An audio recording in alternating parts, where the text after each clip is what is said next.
My name is Dave Ellis, paratriathlete, PTVI. My name is Luke Pollard. I'm a triathlete. I'm also Dave Ellis's guide. Today we're in Leicester. We're here with Parcours wheels, and we're doing some bits and bobs with testing to get the optimal setup for race day. Hoping for Paris 2024.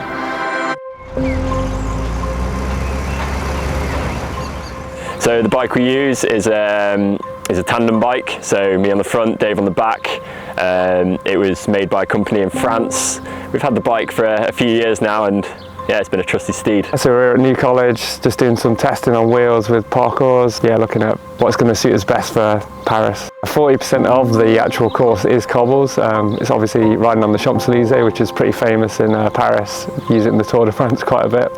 And we did it in the test event last year. That was pretty mega. So yeah, hopefully getting a bit more knowledge of what will work better on them should help us even more this year. I sort of got my brain thinking of, is there a different setup than what we normally run? And especially for the tandem, it being a bit different. Obviously a lot of weight comparatively to a solo bike, and with the demands of the cobbles in Paris, there might be something a bit different. So I contacted Dov Parcours, and yeah, he was really helpful getting back to me and just maybe got his brain thinking as well of what is the optimum setup. Hi, my name's Dov. I'm the owner and founder at Parcours, and we are here today testing with Dave Ellis and Luke Pollard ahead of their campaign this season, obviously focused on the Paris Paralympics coming up. So up until now, Dave and Luke have been racing on a deep section, so chrono front wheel and our disc rear. That's what they used in the build up to the previous games in Tokyo and what they've been using in the ensuing cycle. However, the reason we're here today to test is obviously the unique nature of the Paris course is saying, actually, is the disc going to be the fastest option? The other consideration is it's a very technical course, so we're going to be taking into account the weight difference. There's actually a lot of thought around saying, well, weight doesn't just have an impact on climbing, it's more around acceleration and deceleration. So if you're carrying the inertia into a corner and you're accelerating out of it, you want to think about the performance of getting back up to speed. So that's where we wonder whether a lighter wheel might be the optimum choice. Secondly, we're then going to start experimenting around tyre pressures, because we know that the course out in Paris is a little bit different. The guys are going to be racing up and down the Champs Elysees with some cobbles. That's going to take a toll on the legs. We're looking to see if we can come up with the overall sort of big picture best setup. It might not be the fastest, it might not be the smoothest, but we're looking at a blend of the two to understand how we can help these guys cross that finish line as fast as possible. So I want to pop these under the saddle, so that we're actually going to be measuring the vibrations onto you physically, because there's going to be more of an impact at the saddle than there was previously on the bars. Cool. Okay. Both saddles? Both saddles, yeah. So this one will just be a benchmark lap. I've set 60 on the front and then 80 on the rear. Cool. So just use this as like a bit of a warm up, just get back into it. We're going to do 3 full laps. Yep. So it'll be 1 lap getting into it, 1 lap full test.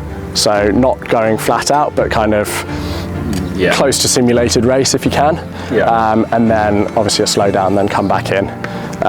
So I think, for that test lap, ideally in position, weight. I think the biggest thing for this is going to be weight distribution, as you would when you're racing. And then sort of again, like handling in and out of the corners as if you would be in a race. I think ideally, if you can hold the same line for each test. So like probably the simplest is going to be the closest to the center line as you can, because what we want to try and make sure is that each time you're riding over the same piece of tarmac, so that when we get the vibration data, it's the same.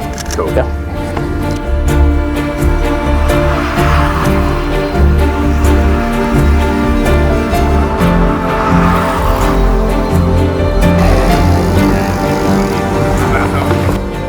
So now we're just going to swap out the rear disc, get the spoked wheel in, and have a look at the increased compliance. You wanted a resistance session today, yeah? Exactly, yeah. Okay, so we're going to start at 60. Cool. And then we're going to go up in smaller increments this time. Yeah. Cool. So that's 60 and 60. That's the start point.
So I'm going to go up in 3 PSI increments up to 70, 75 maybe.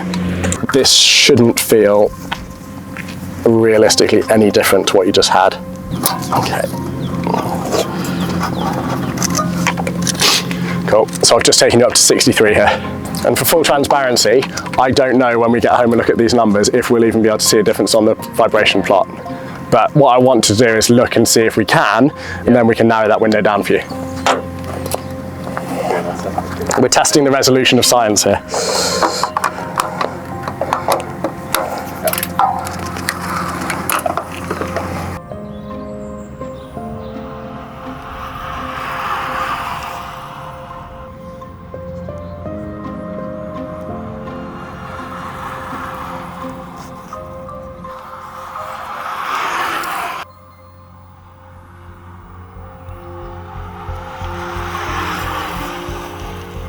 So now we're back in the office. We've had a chance to fully scrutinise and go through and analyse all of the data that we collected with Dave and Luke during the test session.